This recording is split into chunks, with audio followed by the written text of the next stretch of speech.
Alors, si tout le monde est installé, on va commencer la session qui s'intitule Réinventer le serverless avec Knative, Knative en anglais.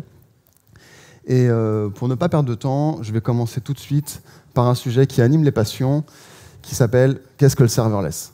Qu'est-ce que le serverless? C'est un sujet qui anime des débats, qui crée des guerres de chapelle de tous les côtés, parce que ça veut tout et rien dire. Et j'aimerais, avant qu'on entame le sujet de réinventer le serverless, qu'on dise, OK, mais d'abord, qu'est-ce que c'est que le serverless, avant de savoir comment on va le réinventer. Le serverless, et c'est mon opinion, c'est bientôt la vôtre, j'espère, le serverless, c'est quelque chose qui est totalement multiforme. Il y a plein de manières de faire du serverless. Il y a des manières qui sont traditionnelles, des manières qui sont novatrices, des manières qui sont à réinventer, c'est ce qu'on va voir tout à l'heure. Et pour ça, j'ai fait une petite sélection de choses qui, pour moi, sont serverless. C'est d'abord des serverless basés sur la plateforme. Donc on a différentes plateformes qui nous permettent de faire du serverless. Et donc vous voyez qu'avant même de définir ce que c'est que serverless, je vous parle un peu de qui fait du serverless. Donc j'ai envie de citer par exemple Heroku, ou Clever Cloud, ou App Engine, ou Elastic Install, Platform SH. Il y en a plein d'autres qui permettent de faire du serverless. Ça, c'est ce qu'on appelle des PaaS, des plateformes as a service. Et ça permet de faire du serverless dans la mesure où on ne gère pas le serveur. On a du serverless un peu différent, qu'on voit apparaître de plus en plus depuis quelques années, qu'on appellerait le serverless basé sur la fonction. Donc du function as a service, function as a service. Donc les plus connus sont Lambda, Google Cloud Function, Azure Function, mais il y a tous les cloud providers qui font de la function, justement, sont éligibles à faire du serverless. C'est un mode un peu différent dans la mesure où quand on fait du PaaS, on va donner notre code et on va lui spécifier la manière dont il doit tourner. Typiquement, on va lui dire, voilà, ça va être du code Java qui va tourner dans une JVM, qui a besoin de tels paramètres, etc., etc. Quand on fait du function as a service, des functions, en fait, on va devoir se plier à la manière dont les fonctions sont gérées justement au sein du cloud provider, chez qui on va s'héberger. Donc on est vraiment très lié à ce que tout le monde a très peur, ce qui s'appelle le vendor lock-in. Mais le vendor lock-in, en fait, c'est quelque chose qu'il ne faut pas en avoir peur. C'est ce que j'appellerais du paramétrage, en vérité. On va devoir construire notre code applicatif, notre code dans la Lambda, dans la Cloud Function, de manière à ce qu'il tourne et qu'il sache s'interfacer avec le moteur qui sert justement à faire tourner les fonctions. Pour moi, tout ça, c'est un peu du serverless. Et j'ai envie de dire, on va se concentrer sur quel est le besoin réel de faire du serverless, parce que tout le monde veut faire du serverless. Mais quel est le besoin réel? Et moi, ma définition que j'adopte, généralement, c'est le fait de pouvoir gagner en souplesse et pouvoir transformer son existant, ou son futur existant, de manière à pouvoir le faire évoluer, le transporter et l'exécuter, et je mettrais même facilement. C'est quelque chose qui est important parce que dans la mesure où on fait du serverless, on ne veut pas avoir à gérer un serveur, on ne veut pas avoir à s'encombrer d'aspects techniques de bas niveau. D'où l'intérêt de faire du serverless et de pouvoir le faire facilement, c'est de se concentrer sur son code, c'est de se concentrer sur les choses qui ont vraiment de la valeur ajoutée, sur la partie qu'on appellerait métier, et sur le comportement. Donc du coup, pas de serveur, on va directement à l'essentiel, directement à ce qui est important pour nous. Pour aller plus loin encore, parce que du coup, comme vous l'avez vu, il y a plein de manières en fait, de faire du serverless, moi j'irais même dire que nous, en cas particulier, on va essayer de se centrer un peu plus sur notre cible, qui est faire du serverless dans des conteneurs. Pourquoi pas, dans des conteneurs? Finalement, c'est une bonne manière de faire une abstraction, d'être un peu à mi-chemin entre les solutions traditionnelles PaaS et les solutions functions, dans la mesure où on va créer une enveloppe de conteneurs, qui va gérer tous ces aspects existants pour nous. On va la baser sur Kubernetes. Pourquoi pas justement réinventer notre serverless en le basant sur Kubernetes? Après tout, Kubernetes, c'est bien pour faire des conteneurs, ça marche très bien. Et je pense que vous serez tous plus ou moins d'accord avec moi. Si vous n'êtes pas d'accord, on en parlera après. Et on va faire le serverless de manière à faire en sorte que ce soit capable de gérer le cycle de vie.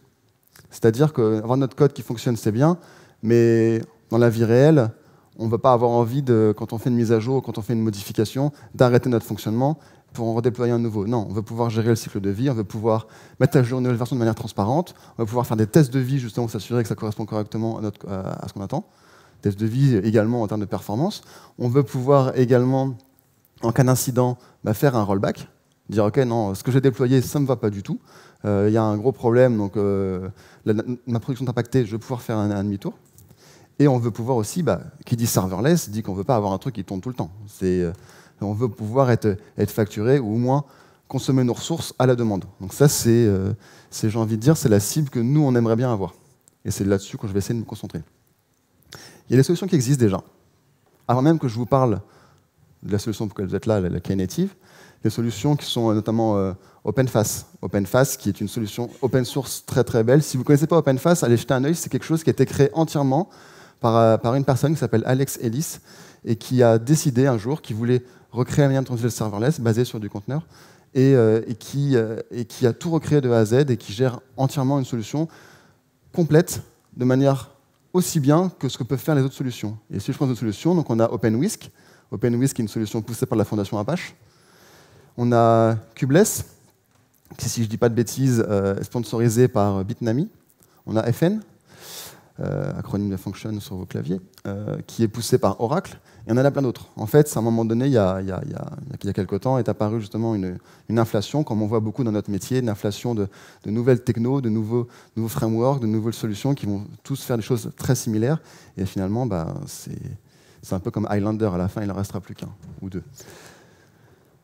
Et donc, voilà les différents concurrents. Je ne vais pas rentrer dans le détail de ce que fait chacun, parce qu'après tout, on pourrait en parler là pendant 2 heures. Je préfère me concentrer justement sur la nouvelle, qui a été annoncée à la Cloud Next 2018, qui est Knative.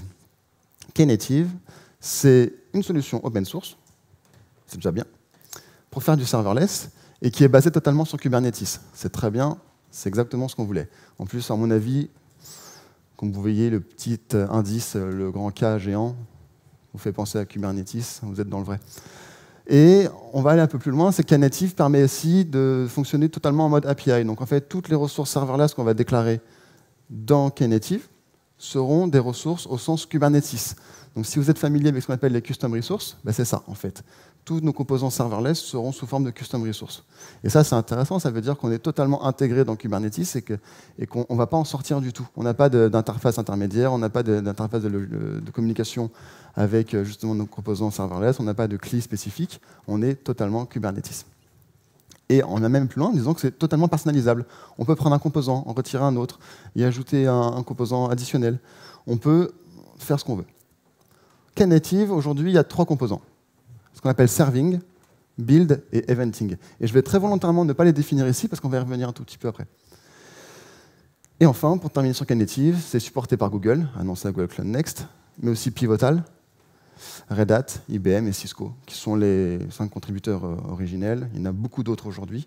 Et c'est une solution qui n'est pas développée dans son coin. Il y a eu un vrai effort de manière à standardiser et essayer de fédérer beaucoup d'acteurs de l'industrie autour de ça, pour en faire quelque chose justement qui soit assez commun, comme Kubernetes a pu être par le passé. OK. Comme je vous ai promis, on va regarder maintenant un peu ce que chacun des 3 composants fait. Et c'est pour ça qu'on va regarder le tour d'horizon justement de Knative. Knative Serving, composant principal et j'ai envie de dire le plus développé, le composant le plus central. Aujourd'hui, c'est ce que j'assimilerais à un lambda ou à un pass. En fait, c'est la partie purement run, comme son indique, le serving. En fait, ça va permettre de faire des déploiements de conteneurs, voilà, gros suspense, en mode serverless. Attention. Et surtout, ce qui va être très intéressant, c'est qu'il va déployer ces conteneurs justement dans nos clusters Kubernetes et qui va le permettre en fait de le déclarer, mais sans forcément le faire tourner. C'est pour ça que je parle de scalabilité de 0 à n, c'est-à-dire qu'au début, quand on va déclarer notre workload serving, donc workload serverless, mais il va le déclarer et puis c'est tout. Il n'y a rien qui va tourner, absolument rien. Par contre, il va créer un point d'accès qui va en train de l'appeler. Et c'est une fois qu'il sera appelé qu'il va scaler. Et il va scaler à n, c'est-à-dire qu'il va scaler autant qu'il le peut au maximum. Évidemment, dans la configuration Knative, on peut lui dire tu quand même t'en gardes 1 en warm-up, ou alors tu scales maximum jusqu'à 10, jusqu'à 200, 2000 en fonction de vos besoins. Mais néanmoins, ce 0 à n est important et très intéressant, c'est-à-dire que toute cette partie scaling, elle est totalement gérée par Knative. Comme je vous disais tout à l'heure, la gestion des cycles de vie, c'est important quand on fait justement de la production, ou même quand on en a besoin, même hors production. Et c'est pour ça que Knative Serving embarque la gestion de la configuration et des révisions.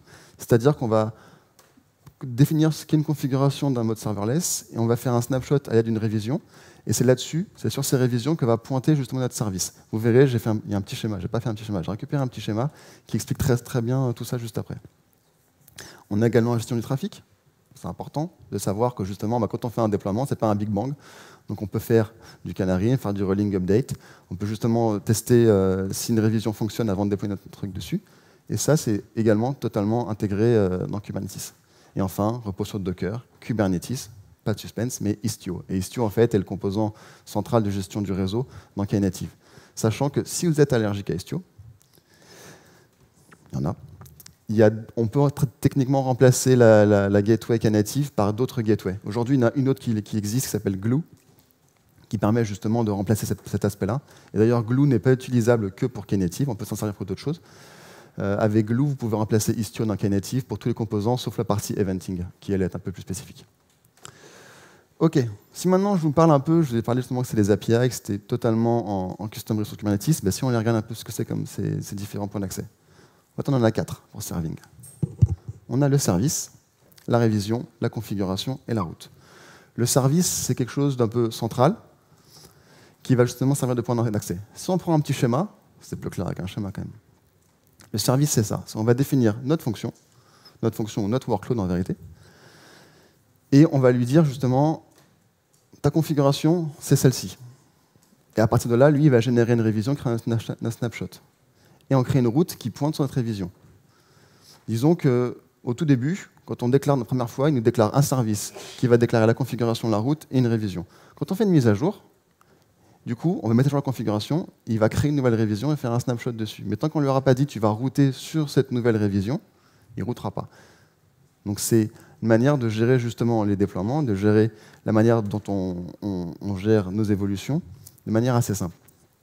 Donc ça, c'est les 4 composants principaux de Knative Serving, et en fait, c'est les 4 seuls. Est-ce que c'est clair, ce petit schéma-là? Oui? Vous pouvez le droit de dire non. Ouais? Super. OK. Du coup, si j'avance un petit peu plus loin, pour Knative Serving, on a ce qu'on appelle un contrat de service. Un contrat de service qui est ce qu'on appellera en anglais le runtime contract.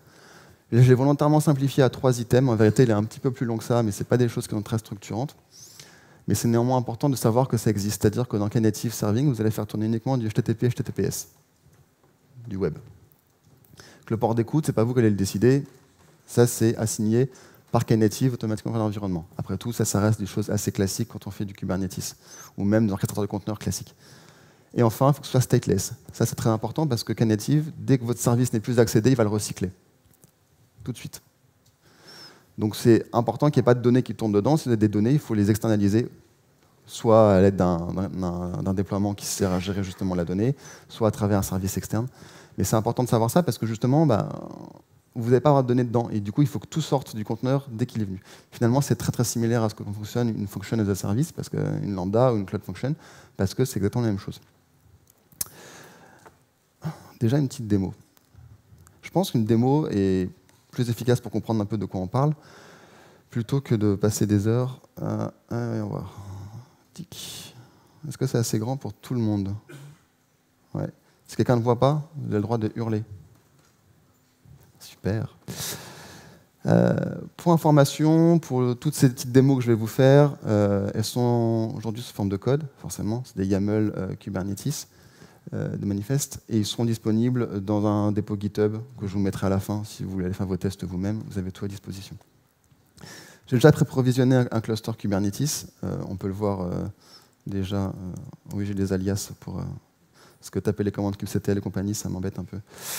Donc on voit qu'on a pas mal de choses qui tournent déjà en termes de pod. Et si je regarde maintenant, on définit un service. Un service, c'est quoi?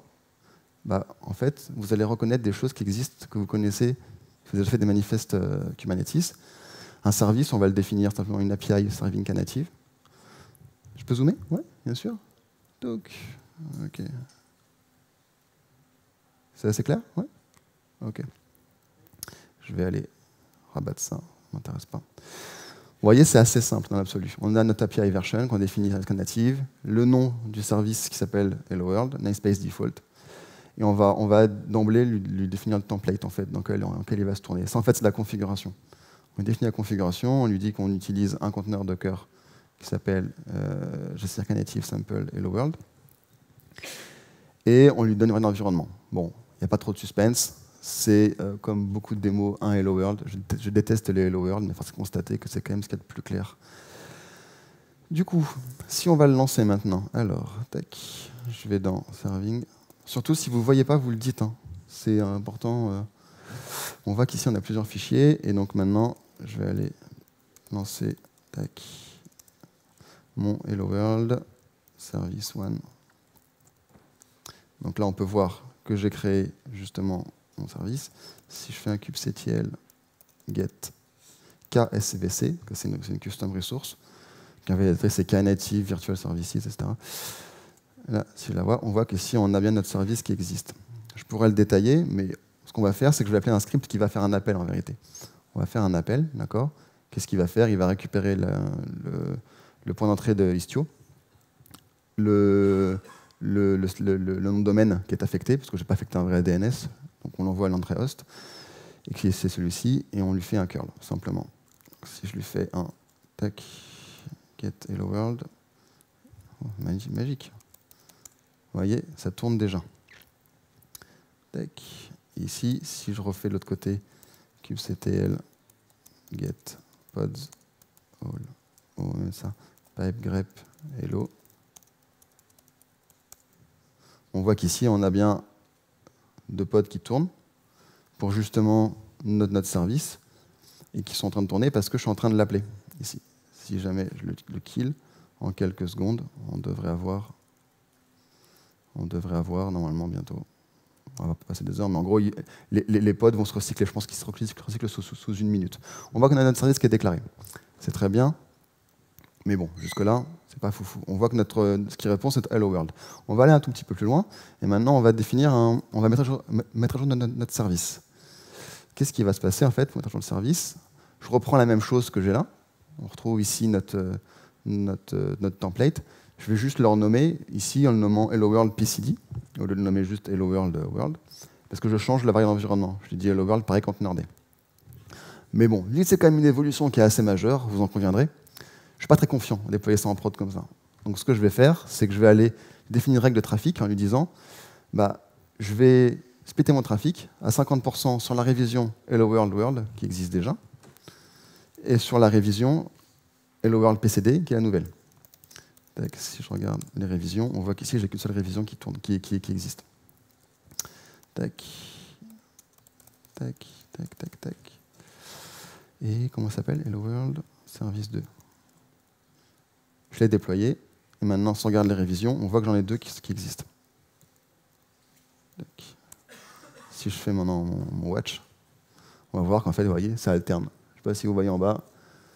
Toutes les 2 secondes, il fait le test et il alterne justement, c'est à 50%. J'ai fait un split du trafic à 50-50. Là, on a défini le service. On pourrait aller plus loin encore, mais sinon, je n'aurai pas le temps de faire toute ma presse. On pourrait aller plus loin encore en définissant carrément les configurations, unitairement, enfin, même les routes, les points de routage. L'avantage d'utiliser le service, c'est qu'il permet justement de tout agréger en un. Vous n'êtes pas obligé d'utiliser le service, mais néanmoins, c'est quand même une grande facilité. Mais si vous souhaitez définir les custom resources à la main, les routes et les configurations, sachant que les révisions sont des snapshots à partir des configurations, donc vous ne pouvez pas interagir directement avec. Mais néanmoins, si vous voulez tout définir à la main, c'est tout à fait possible. OK. Si maintenant, je passe, on a fini côté Knative Serving, et maintenant je propose de passer au composant suivant, Knative Build. Vous avez vu que Knative Serving, c'est assez simple, ça met à disposition des conteneurs justement en HTTP et HTTPS. Maintenant, côté build. Build, c'est quoi? Comme son nom l'indique, c'est un mécanisme très simple qui va permettre de réaliser des builds au sein de notre cluster Kubernetes.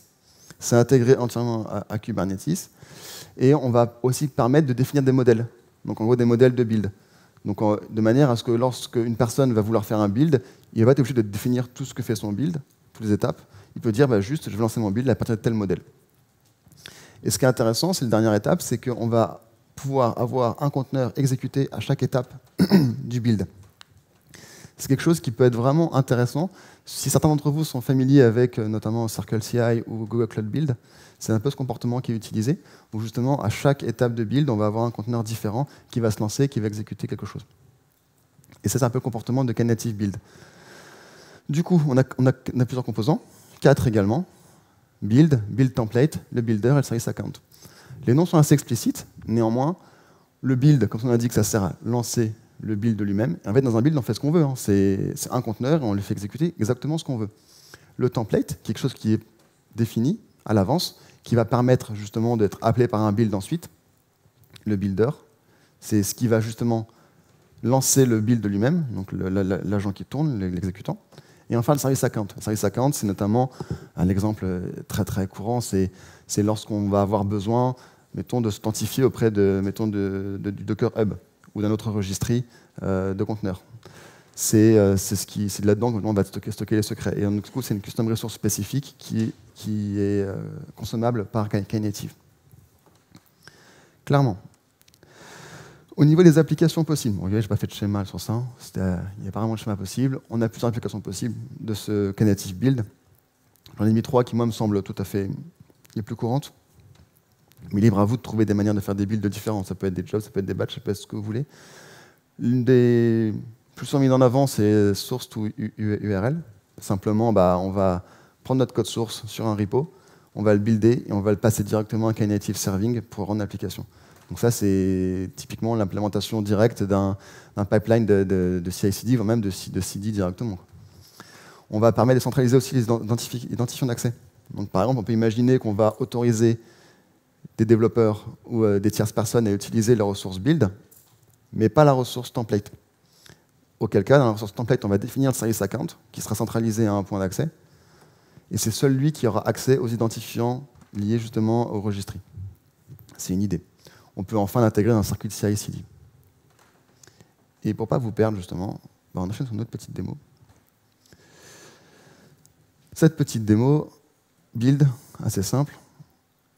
Je propose par exemple un tout premier build, qui est le build qui fait appel à une image BusyBox et qui lance juste un echo et un hello build. C'est assez simple dans la manière d'en faire. C'est un build, mais c'est un build très très simple. On voit qu'on appelle l'API build Knative, que c'est un type build, et c'est déjà pas mal. Tac. Si maintenant, hop là, simple build, je le lance, et maintenant, kubectl get build, on voit qu'on a notre build qui est lancé. Et il a terminé. Ah non, il est en pending. Ça va se faire. Hop là, kubectl get pods. Ok, il est complet. Si maintenant je vais aller voir les logs qui sont dedans, il a fini en succide.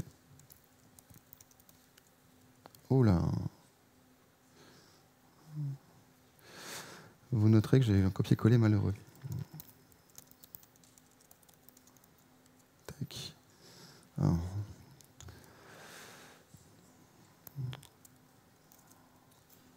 Vous m'excuserez, j'ai un trou pour récupérer les logs du conteneur. Bref, bon. Quoi qu'il arrive, jusque-là, il n'y a pas trop de suspense. On sait qu'il a fini en succide. On sait que la commande qu'on passait, c'était un echo hello build. S'il fallait chercher les logs du conteneur et ce qui est sorti justement sorti standard, on pourrait l'afficher. J'ai pas envie de perdre 10 minutes à chercher ça. C'est pas hyper intéressant dans l'absolu. Tac, build. Tac. Maintenant, on a d'autres types justement de builds, et c'est pour ça que je vais vous montrer une deuxième façon de faire, qui sont les builds templatisés. Pour cela, je vous propose justement un template basé sur Canico. Est-ce qu'il y a des gens qui connaissent ce que c'est que Canico dans la salle? Ouais. Ah, c'est pas mal, c'est plutôt bien. Canico est une solution qui permet de lancer justement des builds au sein d'un cluster Kubernetes. Et pour nous, ça va être vraiment très pratique parce qu'en gros, on va définir un exécuteur Canico qui va justement passer des arguments, qui va passer des choses. Et typiquement, si on regarde ce qu'on fait là je définis une seule step, on définit un build template qu'on appelle Canico, qui prend en paramètre l'image et le Dockerfile. Et à partir de là, en fait, on va du coup lui envoyer des paramètres quand on va appeler le build. Et on fait une seule step, donc un seul conteneur qui va se lancer, qui lui va appeler justement le Canico et Project Executor en lui passant les paramètres via variable d'environnement, via paramètres justement passés. Ce qui se passera ensuite, donc je vais déjà le définir, c'était apply f template Canico. Donc on voit qu'il est créé. Kubectl get. Comment ça s'appelle? Build template. Voilà, donc on voit qu'on a notre template Canico qui existe et qui est disponible. On va maintenant instancier un build. En fait, du coup, c'est le même type de build que ce qu'on a là. La différence près, c'est que ce coup-ci, on va appeler un template. Au lieu, dans la première fois, où on appelait juste des steps, là, on va appeler un template. On va appeler un template Canico, on lui passe des arguments. Et on voit que notre build, on va lui faire récupérer une source. Donc en l'occurrence, là, qu'est-ce que c'est? C'est un repo Git dans lequel il y a un simple hello world, le fameux hello world. On lui indique que la révision, c'est master, donc sur la branche master. Et on lui passe des arguments qui sont l'endroit où déposer l'image. Parce que comme vous avez vu tout à l'heure, en fait, Canico, lui, il va aller pousser justement notre image dans un repository, build and push. Et on lui indique l'emplacement du Dockerfile. À partir de là, tac, tac, tac. Et c'est template build. Il est passé, tac, get build. Donc il est en train de tourner. Et maintenant, si on va juste vérifier dans notre console Google, si je retrouve container registry, vous aurez noté que l'image ici, elle s'appelle HelloPCD19. Et vous noterez que cette image ici, elle existe bien maintenant, elle a été buildée simplement. Okay. Je ne vais pas la lancer maintenant, mais notre fonctionnement a permis justement de builder l'image au sein du cluster Kubernetes et de le pousser. Alors, si vous êtes observateur, vous avez noté qu'en haut, il y a une partie service account qui est commentée. En fait, si jamais on poussait ailleurs, si on poussait dans un repository auquel n'a pas accès, on pourrait ça le renseigner. Moi, je l'ai commenté parce que simplement, ce que j'ai fait, c'est que j'ai autorisé les nodes Kubernetes, les workers, avec un service account qui a les droits d'accéder justement à mon conteneur registry local, conteneur registry sur Google Cloud. Donc du coup, je n'ai pas besoin, il les read automatiquement. Mais si on voulait les pousser, mettons, sur du Docker, on a juste à décommenter ça, lui créer une ressource de type service account et l'envoyer ainsi. Voilà pour la ressource build. Hop là. Donc, à présent, Knative Eventing. Eventing, c'est le dernier composant, c'est le troisième composant. Et comme son nom l'indique, c'est un système de gestion des événements. Grâce à lui, en fait, on va aller permettre d'attraper des événements. Et lui, c'est un des composants les plus entre guillemets, compliqués comparé aux deux autres. C'est tout un composant qui bouge énormément. Aujourd'hui, on est en version de Knative 0.6. La partie Knative Eventing, qui existait jusqu'à il n'y a pas longtemps, a été totalement remaniée en version 0.5. Donc, vous voyez, ça bouge encore beaucoup. Autant build et serving, pas beaucoup, mais autant eventing, beaucoup. Et en fait, c'est un système qui permet justement de gérer les événements et qui va permettre de gérer justement la production de ces événements, la souscription et la livraison de ces événements à différents points d'accès. Donc, on va lui passer des filtres, on va permettre de lui passer des brokers, etc., etc. Et ce qui est intéressant, c'est qu'il supporte le format Cloud Event de la CNCF. Donc, c'est totalement interopérable avec ce standard-là. Donc, ça va permettre de s'interfacer avec beaucoup d'autres systèmes, aussi bien en entrée qu'en sortie.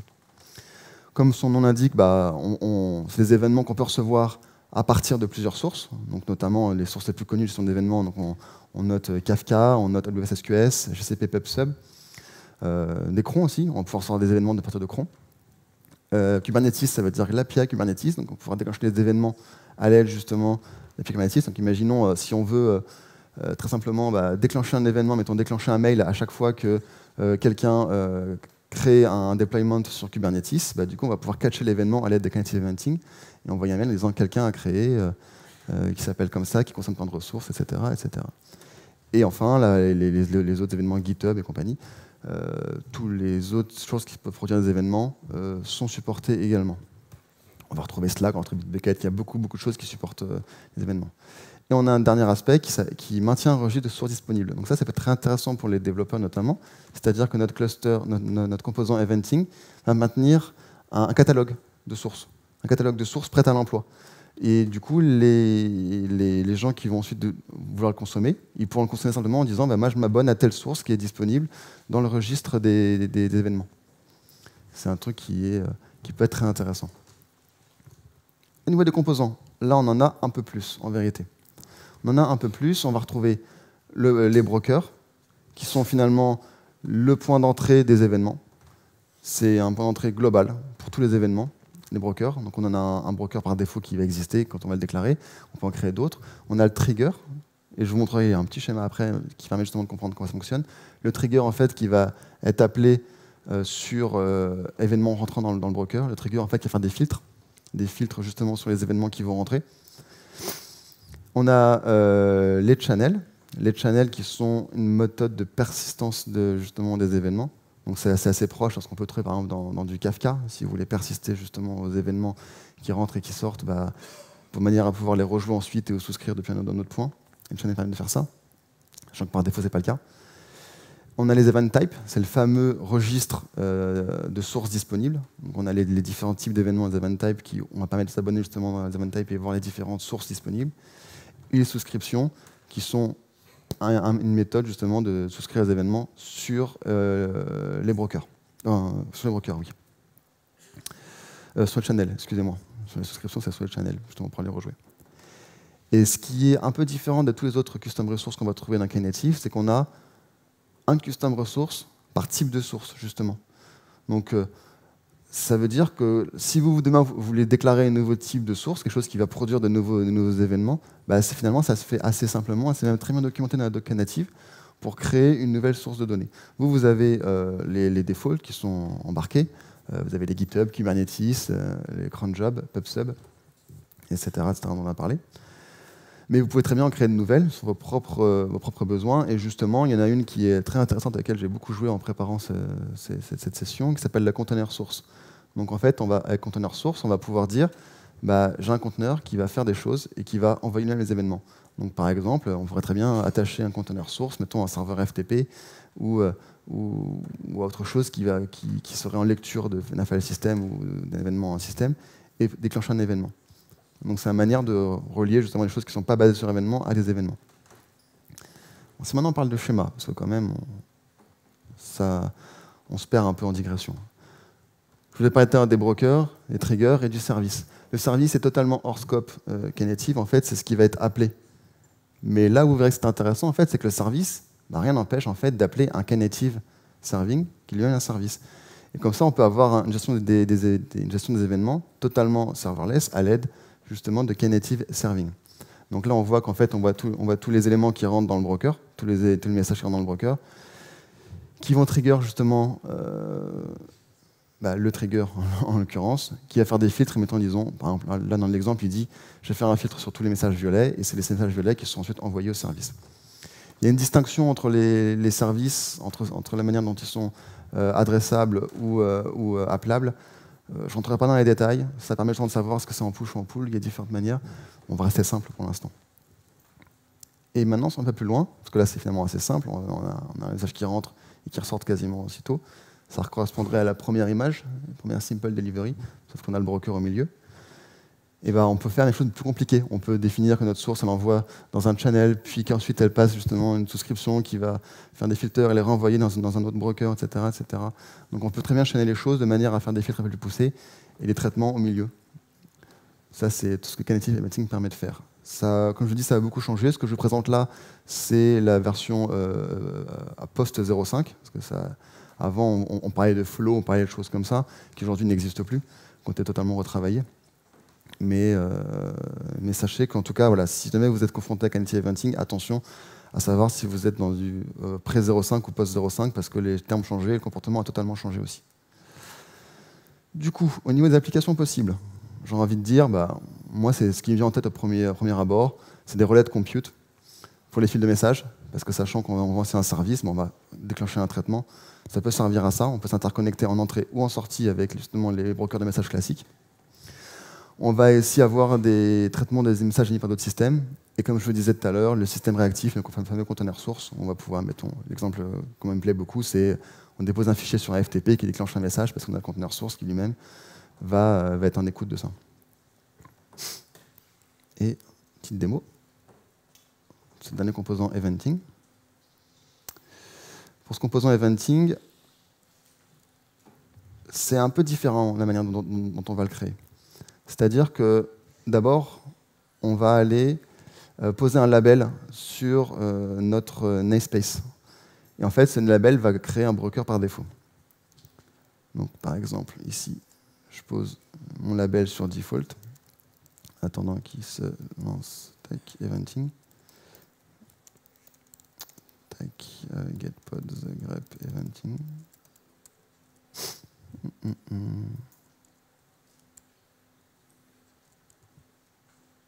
Ah, on le voit là. Vous voyez en fait là le fait d'avoir mis le label, déjà par défaut, il m'a déclenché 2 pods, qui sont les pods broker filter et broker ingress. Vous voyez, c'est les trucs par défaut qui vont permettre justement d'ingérer de la donnée. Ensuite, ce qu'on va faire, c'est qu'on va lui définir un service account qui va justement avoir un rôle parce qu'il y a besoin d'un peu plus de permissions sur l'eventing. Je suis volontairement pas très restrictif, mais on peut être beaucoup plus que ça. Et là, on va justement écouter justement les événements avec les verbes get, list, watch, et on va donner un cluster rule. Au niveau des sources, enfin le trigger, c'est plus intéressant. Pardon, des sources, excusez-moi. En fait, ce qu'on va faire ici, c'est que je dis au niveau des sources, on a une custom resource par source justement. Donc moi, ce que j'ai choisi comme source, simplement, j'ai défini de le plugger sur l'API server. C'est-à-dire qu'en fait, il va écouter tous les événements issus de l'API Kubernetes et déclencher un événement à chaque fois quelque chose qui se passe. Donc en fait, forcément, vu qu'il se passe toujours beaucoup de choses, on va avoir beaucoup de messages qui vont arriver. Qu'est-ce qu'on fait? On lui donne service account qu'on a déclaré tout à l'heure, et on lui définit que le broker, simplement, le broker, c'est le broker par défaut. Donc en fait, dès que tous les messages qui sont en source et qui arrivent justement de ce type de ressource-là, de cette source-là, sont envoyés dans le broker par défaut. À partir de là, on définit notre trigger. Notre trigger, lui, on va lui dire simplement qu'on se met en souscription de justement notre broker, donc sans préciser, et qui va aller appeler un service Knative, donc le serving, vous le reconnaissez ici, qui est défini plus bas, l'event display. Et ce service Knative, c'est le même que ce qu'on a trouvé tout à l'heure, event display, ce message simplement, il va aller sortir sur la sortie standard les messages qu'il reçoit. C'est très simple. Donc voilà, à partir de là, je vais aller kubectl apply f. OK. Donc les messages, les différents aspects sont créés. Et maintenant, on va se mettre en pods.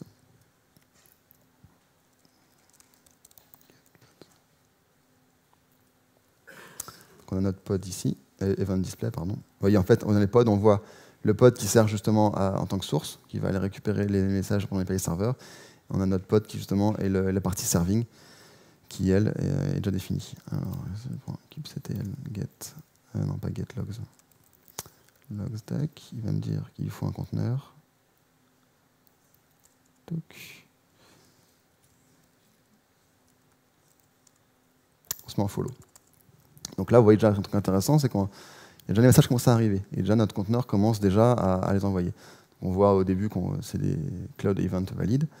Et on voit que là, en l'occurrence, je ne sais même pas ce que c'est ressource update, dev Knative API server. On voit qu'il y a ce message-là. Ce que je vais faire, simplement, on a d'autres messages qui arrivent. Je vais aller lancer un conteneur BusyBox. Ça ne mange pas de pain. Donc, ici, je le lance. Et on voit ici, vous voyez, started conteneur, on voit qu'il y a des messages qui se mettent à arriver, qui justement sont traités, on les envoie sur la sortie standard. Donc c'est assez simple dans son comportement.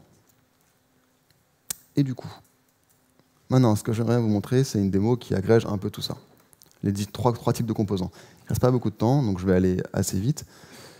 Et vous serez heureux d'apprendre qu'en fait, ces 3 composants, je vais vous en montrer que 2. Parce que le troisième composant, la partie eventing, était plus compliqué à plugger et je n'ai pas réussi à le faire hier soir. Vous voyez, c'est un mea culpa. Qu'est-ce que je vais faire simplement? En fait, je vais vous montrer une petite démo qui fait le fameux source to URL dont on voyait tout à l'heure. Hop là, excusez-moi. En fait, c'est un service Knative dans lequel on va lui définir justement une configuration. Donc, je reprends mon logo de tout à l'heure. On lui dit d'utiliser le template Canico qu'on a défini au préalable. Et ce qu'on va faire, c'est qu'on va lui dire que sa revision template, donc la manière dont on va utiliser, ça va être justement l'image qui sera buildée, qui sera poussée. L'image qu'on a définie juste au-dessus. Assez simple en comportement. Du coup, à partir de là, source to URL. on le déploie. Et du coup, j'ai un petit script ici qui va faire du polling, qui en fait fait la même chose, si ce n'est qu'il récupère l'URL en question. Tac, watch, get app. Donc là, forcément, il faut lui laisser quelques secondes le temps qu'il construise l'image. J'espère qu'il n'y a pas d'autres problèmes, sinon on va perdre de précieuses minutes. En attendant, théoriquement, ce qui va se passer, c'est qu'en fait, il va déclarer le build template, qui va la construire, qui va la pousser justement sur notre registry, et enfin, qui va la récupérer de manière à faire lancer notre conteneur sous forme de service. Jusque-là, on est sur du vrai source to URL, et comme vous avez vu, ça tient en un seul YAML qui sert à faire tout ça. En attendant qu'ils finissent, parce que j'ai pas envie de perdre trop de temps, les mots de la fin. On reviendra juste après, je vous promets, pour voir si ça a marché, ou si vous pourrez me huer parce que ça n'a pas marché. Il y a des manières d'avoir des Knative gérés, c'est-à-dire que là, c'est bien, on l'a déployé nous-mêmes, et d'ailleurs, je vous ai masqué cette partie-là pour ne pas avoir à bootstrapper les clusters Knative. Ça se fait assez simplement, mais ça prend un petit peu de temps. C'est tout un aspect à gérer. On a les aspects Knative gérés qui existent, donc les cloud providers fournissent du Knative.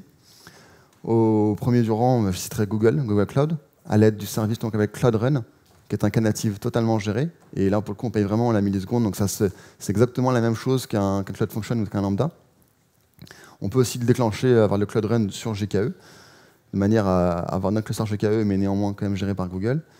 On a du Knative qui existe en IBM Cloud, OpenShift en fait également, Pivotal. Donc si vous voulez faire du Knative, mais en laissant la gestion à un cloud provider, bah, c'est tout à fait possible.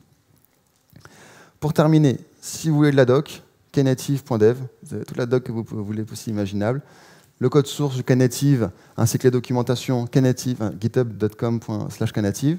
Et enfin, si vous voulez le lab, je vous ai montré là, qui contient également le bootstrap du cluster et la mise en place, l'installation de Knative.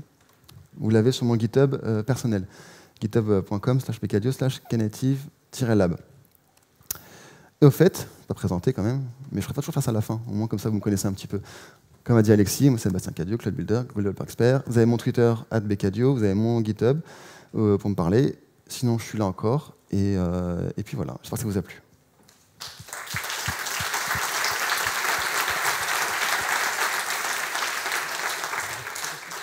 Question. Je vais juste voir si ça a fonctionné. Ah, ça n'a pas marché. Bon, voilà. Vous ne le voyez pas. Il y a des questions. Vous ne bousculez pas, hein, surtout. N'hésitez pas. Là-bas.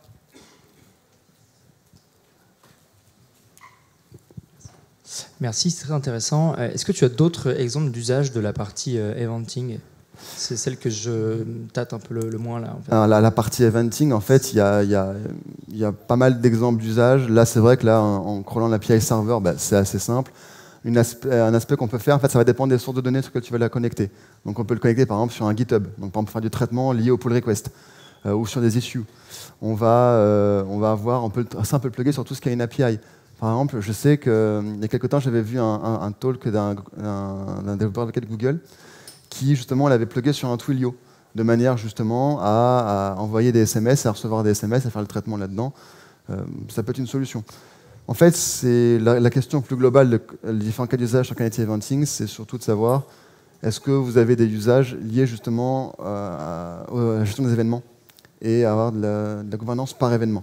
Si vous n'avez pas d'événements, effectivement, ça semble un peu artificiel et c'est compliqué de trouver des usages. Maintenant, s'il y a des événements qui peuvent intervenir, et l'exemple le plus criant, c'est du SQS, c'est du Kafka, c'est du PubSub. Et pour les développeurs, on va dire c'est du GitHub, c'est du Bitbucket, ce genre de choses. Ça, c'est des trucs qui sont très très courants. Et par exemple, si je devais donner, mettons, un exemple, c'est je fais une pull request sur du GitHub qui va déclencher un événement, qui va déclencher lui-même un service, qui va faire un build justement du code dans la branche impactée par la pull request pour s'assurer qu'elle fonctionne. Si ça renvoie succède, tac, vas-y, je fais automatiquement un approve, un CI. C'est un cas d'usage qui, j'ai envie de dire, classique. Voilà. D'autres questions ?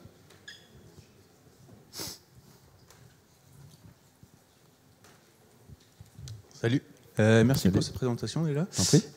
Moi j'aurais une question au niveau du monitoring de tout ce qui se passe sur Knative. Ouais. C'est bien beau, mais on fait du kubectl, mais on en vrai, on n'a pas envie de taper toutes les commandes, quoi.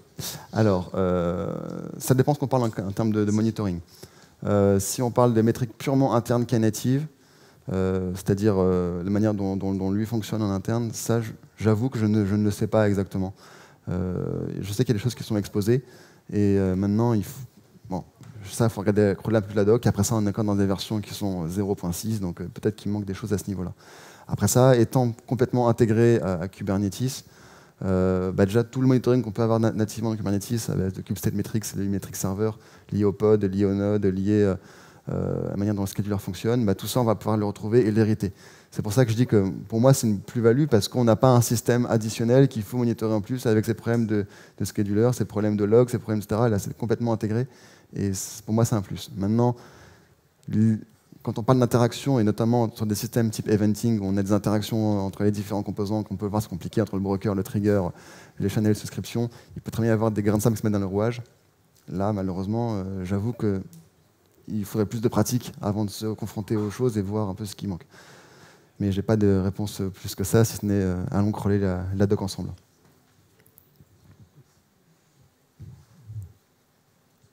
Question ? J'en avais vu.